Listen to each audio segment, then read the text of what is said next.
But right now, though, it's time to smile as we look forward to the 17th of May, as we move on to the next stage of the government's roadmap of being able to see each other in our homes or go to the cinema, as we've mentioned. But what about events such as concerts and festivals? When will they get the green light? Well, the annual Prescot Festival is going ahead in June with a 10-day programme of art and music.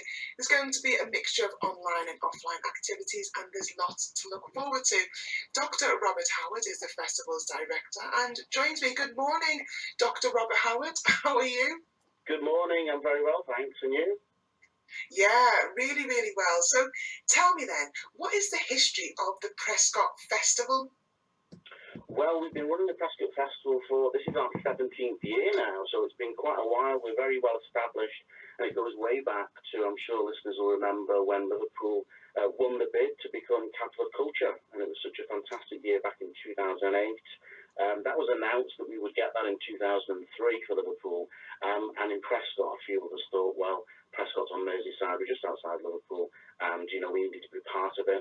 We also felt that arts and culture was a great way to try and rebuild the town. I'm sure listeners will be aware that Prescot was known as a town where BICC was a major employer, and that factory closed down. So it was a town that really needed a new lease of life, like so many places, and we've been managing to do that through arts and culture. So the first festival was in 2005. That was just for 4 days, and people did come along.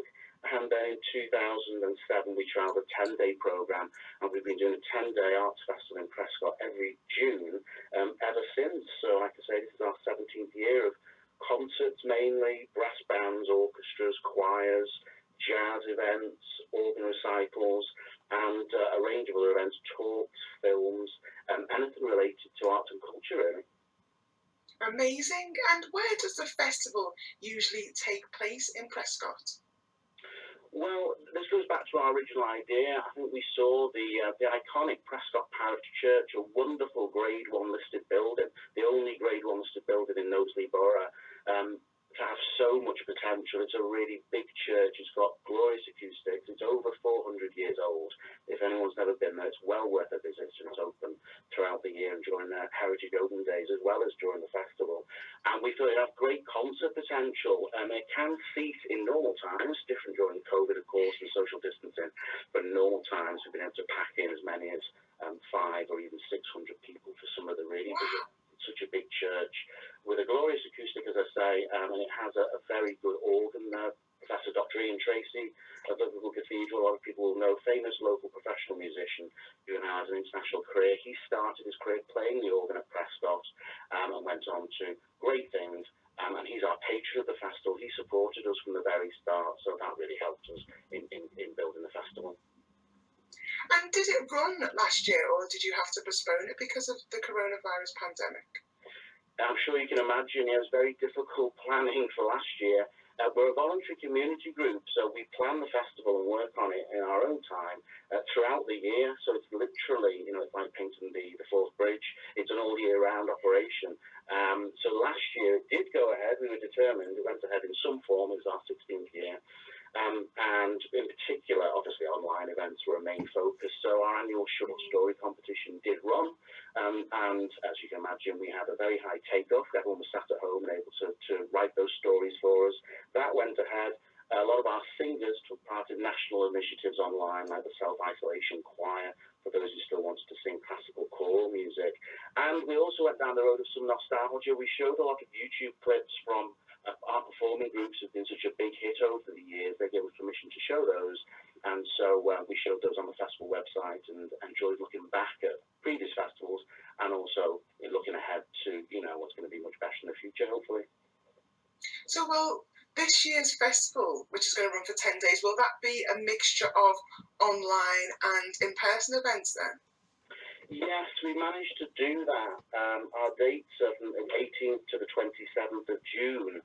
And of course, on the government's roadmap, that June 21 date falls in the middle of it. But we still don't really know, do we, what's going to happen, including even on the May 17th date that's coming up. Yeah. So we've gone for a mix of online and a couple of in-person events. We thought that was the best thing to do. And like I say, we were determined to go ahead anyway.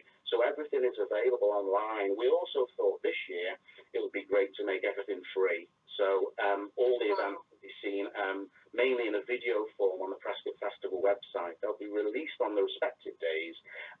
There are a couple of in-person events that we thought were safe to go ahead with because they've been happening so far. That's mainly based around the church services at the Prescot Parish Church that I mentioned.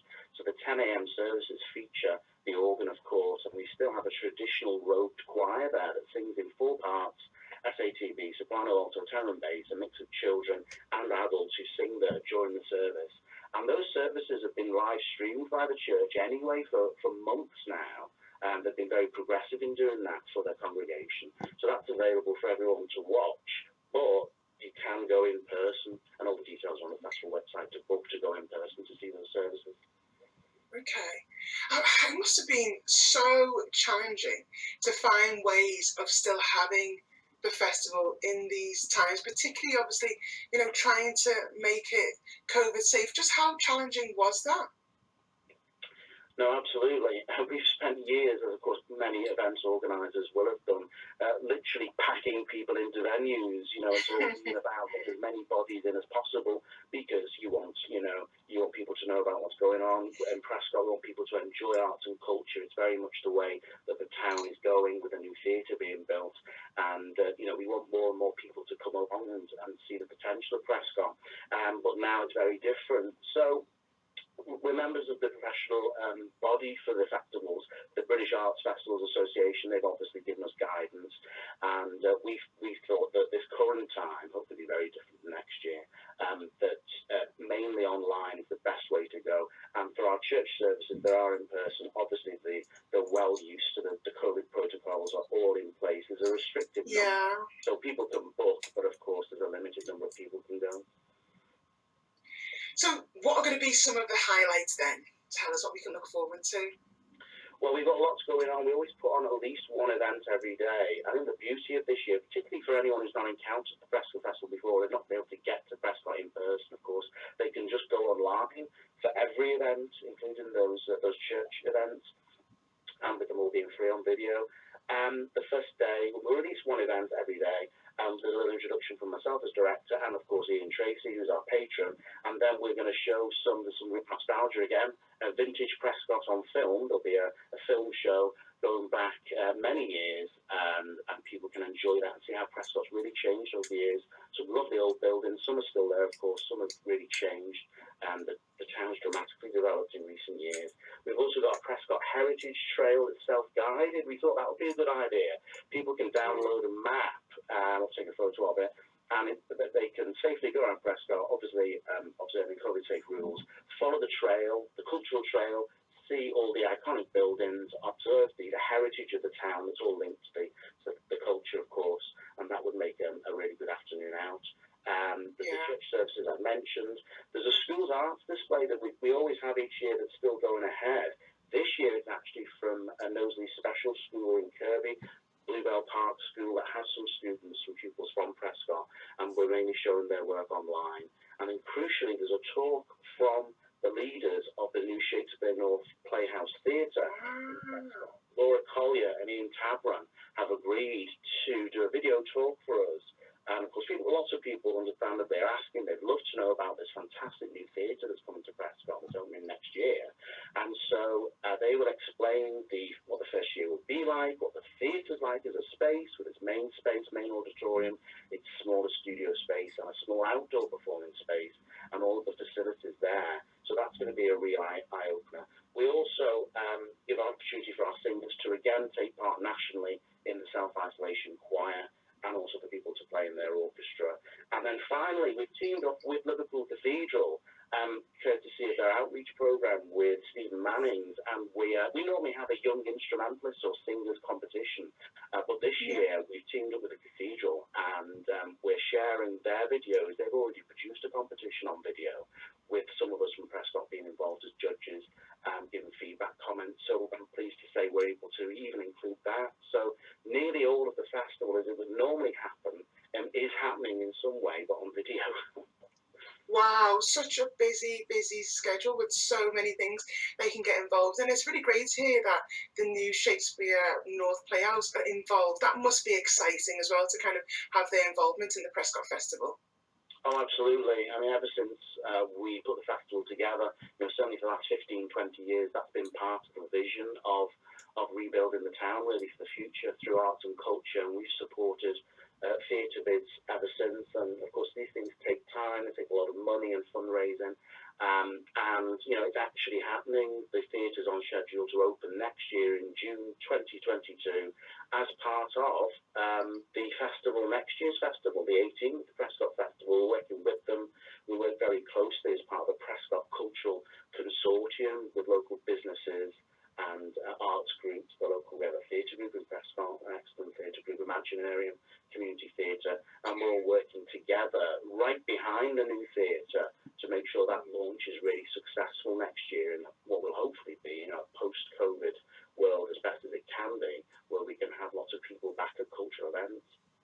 Yeah, and we've got alongside kind of a great arts tradition that also extends down to a great literary tradition here in Merseyside. And you're encouraging people to get writing with a short story competition too. Tell us about that. What's the theme for it, and how do people get involved in that part? Yeah, as with all of this, the full information's on the festival website, prescotfestival.co.uk, and there's a page on there about the short story, which, as I said, we ran last year. We've run for a few years, and it's very successful. It's free for anyone to enter. The rules are on the website, and a short story of up to 1,000 words. Sounds like a lot, but it really isn't. And there's a £100 prize. And we do offer the big publication on the festival website and through the local Prescot Parish magazine. The theme, we normally have a short and snappy theme for the short story, but this year we felt we needed a Shakespeare link, of course, with the theatre opening being so close. We've got a quote from Shakespeare's play, Hamlet, and the quote is, "We know what we are, but not what we may be." Famous quote from that play. And that really sums up that feeling of uncertainty, as well as expectation, how everyone is feeling at the moment. So the idea is that theme would lead people to write short stories linked to uncertainty, strange times, but also a sense of expectation, anticipation of things getting better, and obviously that links to how things are currently. The deadline for that is the 28th of May, so if people are listening and they'd like to write their stories, there's not too long left, and like I say, the full information's on the website. And the festival, Prescot Festival, runs between the 19th and 28th of June. So how do we find out the festival details? Just give us those online details. And if you have a phone number, that would be tremendous, because we do love a phone number here on Saturday Breakfast as well. Yeah, so the Prescot Festival, our website, www.prescotfestival.co.uk, is the best place to get information. We also have social media channels that people can join, obviously on Facebook and Twitter, and there's regular press releases going out all the time, so a simple search for Prescot Festival 2021. But just clarify those dates.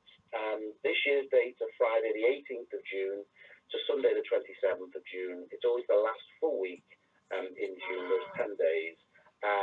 And we're actually running everything currently online, so I'm not able to give you a phone number, I'm afraid, but it's mainly through the website. Fantastic. Thank you so much for speaking to us today. That was Dr. Robert Howard, Director of the Prescot Festival. Thank you again.